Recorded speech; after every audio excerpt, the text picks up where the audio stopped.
Radhe Radhe friends. तो कैसे हैं आप सभी? आशा आप सभी अच्छे होंगे, स्वस्थ होंगे, मस्त होंगे और अपने अपने कामों में व्यस्त होंगे। तो आज है जीवित पुत्री का व्रत। तो जीवित पुत्री का व्रत की आप सबको हार्दिक शुभकामनाएं। तो जैसा कि आज ये व्रत है, मैं आप लोगों को किसी भी व्रत का कथा और उसका नियम वगैरह बताती हूँ।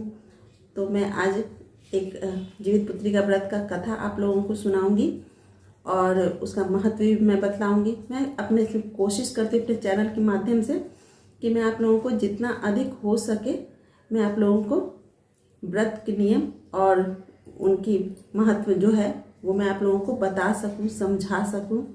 जो लोग नहीं जानते, बहुत लोग जानते हैं और बहुत लोग नहीं जानते हैं इन व्रतों के महत्व को। तो मैं अपने चैनल के माध्यम से ये चाहती हूँ कि आप सबों को धर्म के बारे में और व्रत, हमारे धर्म में जो व्रत होते हैं उनके क्या महत्व है, हमारे परिवार के लिए क्या मायने रखती है वो व्रत, हमारे यहाँ की स्त्रियाँ क्यों करती हैं ये व्रत, ये सब मैं आप लोगों को अपने कथा के माध्यम से और अपने चैनल के माध्यम से मैं आप लोगों को बतलाना चाहती हूँ। तो चलिए मैं आप लोगों को जीवित पुत्री का व्रत की पौराणिक कथा आप लोगों को सुनाती हूँ। तो चलिए, अगर आप लोगों को ये कथा अच्छी लगती है और हमारा चैनल का कथा अच्छा लगता है, चैनल के माध्यम से आप लोगों को जो भी जानकारियाँ देते हैं अगर आप लोगों को अच्छी लगती है तो आप लोग वीडियो को लाइक कीजिएगा, चैनल को सब्सक्राइब कीजिएगा और कमेंट में राधे राधे लिखना मत भूलिएगा। तो चलिए कथा को प्रारंभ करते हैं। श्री गणेशाय नमः। जीवित पुत्री का व्रत कथा प्रारंभ करते हैं। एक बार नौमिषारण्य के निवासी ऋषियों ने संसार के कल्याणार्थक सूत जी से पूछा, हे सूत, कराल कलिकाल में लोगों के बालक किस तरह दीर्घायु होंगे, सो कहिए। सूत जी बोले, जब द्वापर का अंत और कलयुग का आरंभ था उसी समय बहुत सी शोकाकुल स्त्रियों ने आपस में सलाह की कि क्या इस कलयुग में माता के जीवित रहते पुत्र मर जाएंगे। जब वे आपस में कुछ निर्णय नहीं कर सकी तब गौतम जी के पास पूछने के लिए गई। जब उनके पास पहुंची तो उस समय गौतम जी आनंद से बैठे हुए थे।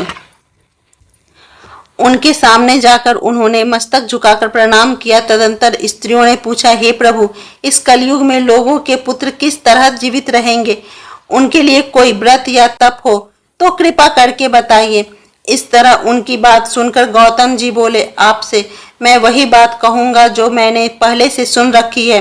गौतम जी ने कहा, जब महाभारत युद्ध का अंत हो गया और द्रोण पुत्र अश्वत्थामा के द्वारा अपने बेटों को मरा देखकर पांडव बड़े दुखी हुए तो पुत्र के शोक से व्याकुल होकर द्रौपदी अपनी सखियों के साथ ब्राह्मण श्रेष्ठ धौम्य के पास गई और उसने धौम्य से कहा, हे विपेंद्र, कौन सा उपाय करने से बच्चे दीर्घायु हो सकते हैं? कृपा करके ठीक ठीक कहिए। धौम्य बोले, सतयुग में सत्य वचन बोलने वाला, सत्यचरण करने वाला समदर्शी जीमूतवाहन नामक एक राजा था। एक बार वह अपने स्त्री के साथ अपने ससुराल गया और वहीं रहने लगा। एक दिन आधी रात के समय पुत्र के शोक से व्याकुल कोई स्त्री रोने लगी, क्योंकि वह अपने बेटे के दर्शन से निराश हो चुकी थी। उसका पुत्र मर चुका था। वह रोती हुई कहती थी, हाय मुझ बूढ़ी माता के सामने मेरा बेटा मरा जा रहा है।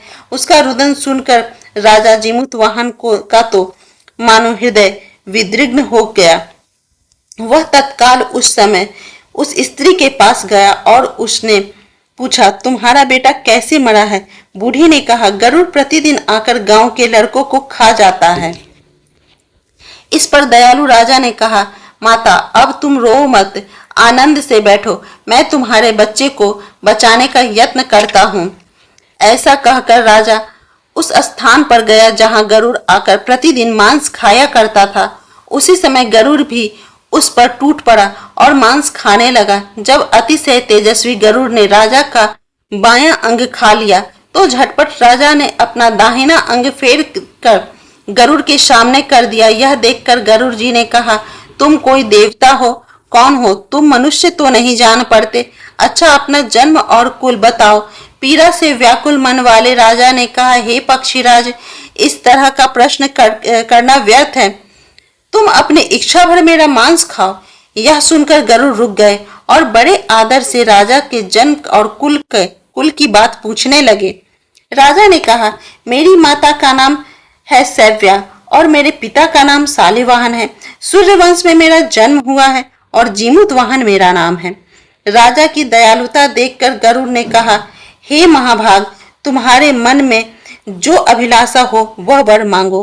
राजा ने कहा, हे पक्षीराज, यदि आप मुझ पर दया कर रहे हैं, चाहते हो हे सौनक, यदि आप मुझे वर दे रहे हैं तो वर दीजिए कि आपने अब तक जिन प्राणियों को खाया है वह सब जीवित हो जाएं।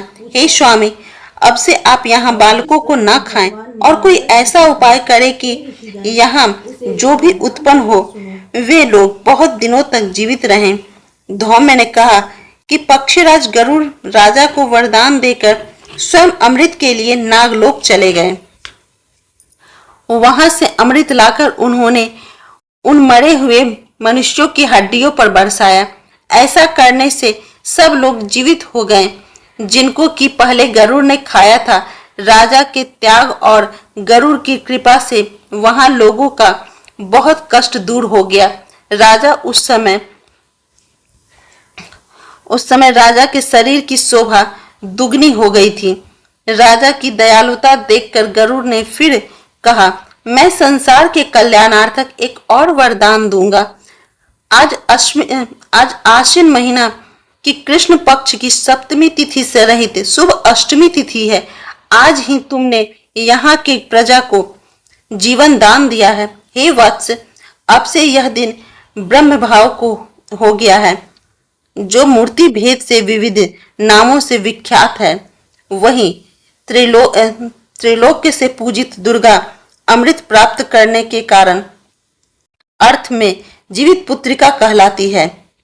अतः इस तिथि को जो स्त्रियां उस जीवित पुत्रिका की और कुश की आकृति बनाकर तुम्हारी पूजा करेगी तो दिनों दिन उसका सौभाग्य बढ़ेगा और वंश की भी बढ़ती होती रहेगी।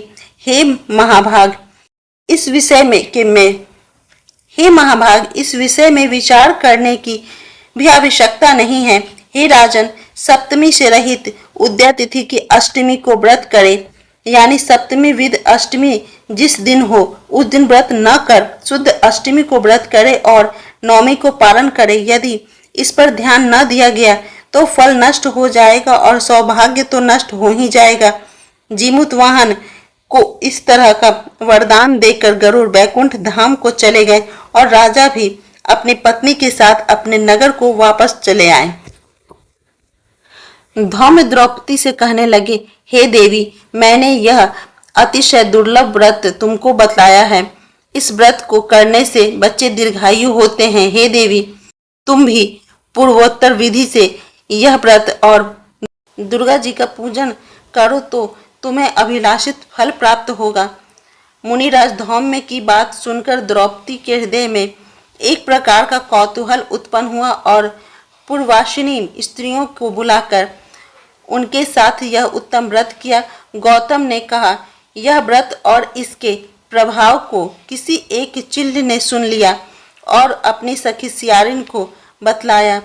इसके बाद पीपल के वृक्ष की शाखा पर बैठकर उस चिल्ल ने उस वृक्ष के खोडर में बैठकर सियारिन ने भी व्रत किया।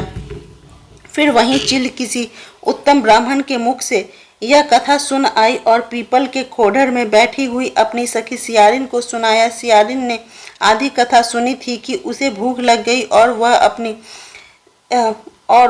वह उसी समय 100 से भरे हुए शमशान में पहुंची। वहां उसने इच्छा भर मांस खाकर भोजन किया और चिल्ल बिना कुछ खाए पिए रह गई और सवेरा हो गया। सवेरे वह गौशाले में गई और वहां गौ का दूध पिया। इस तरह नवमी को उसने पालन किया। कुछ दिन बाद वो दोनों मर गईं और अयोध्या के किसी धनी व्यापारी के घर में जन्मी। संयोग से उन दोनों का जन्म लड़की के रूप में एक ही घर में हुआ, जिसमें सियारिन ज्येष्ठ हुई और चिल्ली छोटी।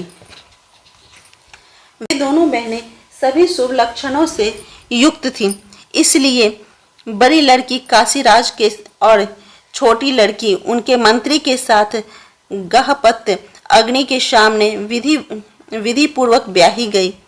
पूर्व जन्म के कर्म फल से वह मृगनयनी रानी हुई। जिस किसी भी संतान को उत्पन्न करती वह मर जाती थी, और पूर्व जन्म की बातों को स्मरण करने वाली मंत्री की पत्नी ने अष्टवसुओं के सदृश तेजस्वी 8 बेटे उत्पन्न किए और सभी जीवित रह गए।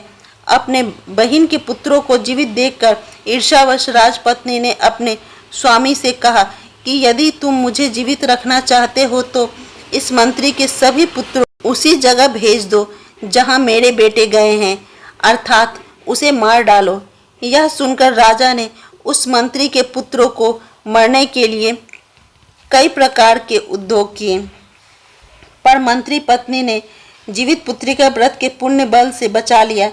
एक दिन राजा ने अपने आदमियों से उन पुत्रों का सिर काटकर पिटारी में रखवाकर और वह पिटारी उसकी माता मंत्री के पत्नी के पास भेज दिया, किंतु वे 8 सिर बेशकीमती जवाहरात हो गए और भले चंगे वे 8 लड़के अपनी माता के पास वापस चले गए। उनको जीवित देखकर राजपत्नी को बड़ा विस्मय हुआ। अंत में वह मंत्री की पत्नी के पास आई और उसने पूछा, बहन तुमने कौन सा ऐसा पुण्य किया है जिससे बार बार मारे जाने पर भी तुम्हारे बेटे नहीं मरते। इस पर मंत्री की पत्नी ने कहा, पूर्व जन्म में मैं चिल्ल थी और तुम सियारिन, दोनों ने व्रत किया था। तुमने व्रत के नियमों का भली भांति पालन नहीं किया था और मैंने किया था। इसी दोष से हे बहन तुम्हारे बेटे नहीं जीते हैं। हे राजरानी, अब भी तुम उस जीवित पुत्री का व्रत को निष्ठापूर्वक करो तो तुम्हारे बेटे दीर्घायु होंगे। मैं तुम्हें सच सच कह रही हूँ। उनके कथा अनुसार रानी ने व्रत किया, तभी से उसके कई बेटे सुंदर और दीर्घायु होकर बड़े बड़े राजा हुए। सूत जी कहते हैं कि सब प्रकार का आनंद देने वाला मैंने यह दिव्य व्रत बतलाया है। स्त्रियां चिरंजीवी संतान चाहती हो तो विधि पूर्वक यह व्रत करे।